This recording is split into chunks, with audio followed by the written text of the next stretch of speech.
We've seen that complete occlusion of a coronary arterial vessel renders the entire thickness of the myocardial wall it supplies at risk of infarction and manifests as ST elevation on the ECG.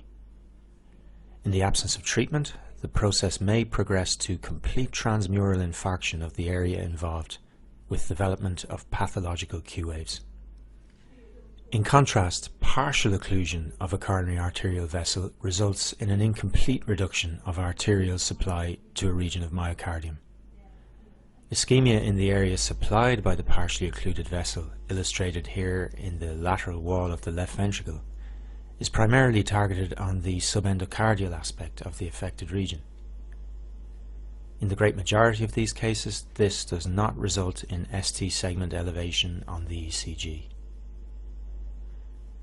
Myocardial ischemia secondary to partial occlusion of a coronary arterial vessel manifests on the ECG in a number of different ways. Rarely, but importantly, the ECG may remain normal, at least for a time. However, the classical ECG abnormalities associated with ischemia are depression of the ST segment below the isoelectric line, this is the most common finding, or, as illustrated here, inversion of T waves in leads with dominant OR waves, loss of concordance. On occasion, ischemia manifests as a combination of both ST segment depression and T wave inversion. If such an episode of partial occlusion resolves with no infarct developing in the ischemic area, the patient is said to have suffered an episode of unstable angina. In some cases of partial obstruction, however, the loss of blood supply may be sufficient to progress to infarction in a limited region of the ischemic area.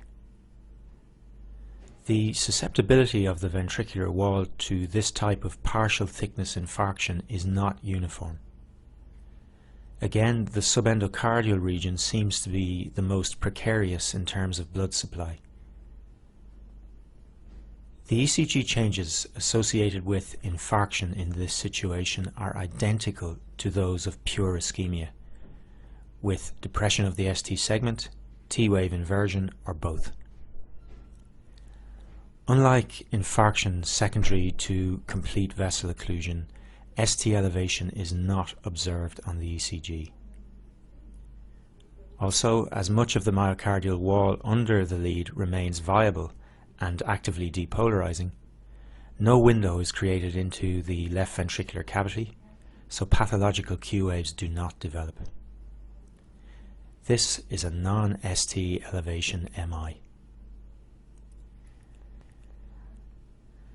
As the ECG changes of unstable angina and non-ST elevation MI are identical, the two entities cannot be distinguished based purely on the analysis of the ECG. You need a second test to separate the two. As myocardial muscle dies, it releases cardiac markers such as cardiac troponin into the bloodstream. Therefore, if the patient develops elevated levels of cardiac markers in the blood, in association with the ECG changes we've described, they are said to have had a non-ST elevation MI. If the blood levels remain normal, they have pure ischemia, unstable angina.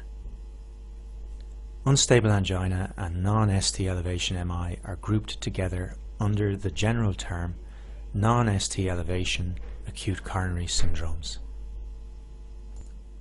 The mechanism generating ST depression and T-wave inversion in patients with unstable angina and non-ST elevation MI are poorly understood.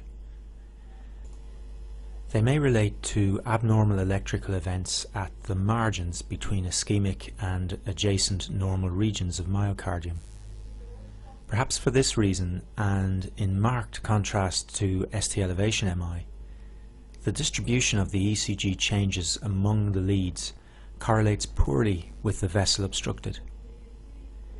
The ECG shown here from a patient with typical chest pain demonstrates T-wave inversion, which is certainly consistent with myocardial ischemia. However, we cannot deduce which coronary vessel is involved.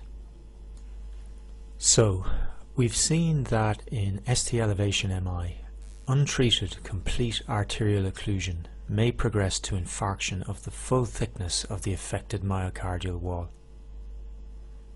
This may be associated with the development of pathological Q waves in the leads overlying the dead muscle. In contrast, partial occlusion may progress to localized infarction, the process tending to focus on the subendocardium. This situation is characterized by depression of the ST segment and/or T-wave inversion. Q waves do not generally develop. Because of these associations between ECG abnormalities and pathological findings, you may see these differing situations referred to as Q-wave MI, full thickness infarction, or transmural infarction, or in the case of non-ST elevation MI, non-Q-wave infarction, partial thickness, or subendocardial infarction. While these designations do have meaning in the presence of further supporting evidence, such as echo or cardiac MRI, the anatomical and pathophysiological correlations they imply are far from perfect, and the terms should not be used interchangeably. At the present time, when dealing with suspected acute coronary syndrome, the key is the initial diagnosis, followed by accurate identification of the presence or otherwise of significant ST elevation. The latter is the prime determinant of the appropriate treatment pathway.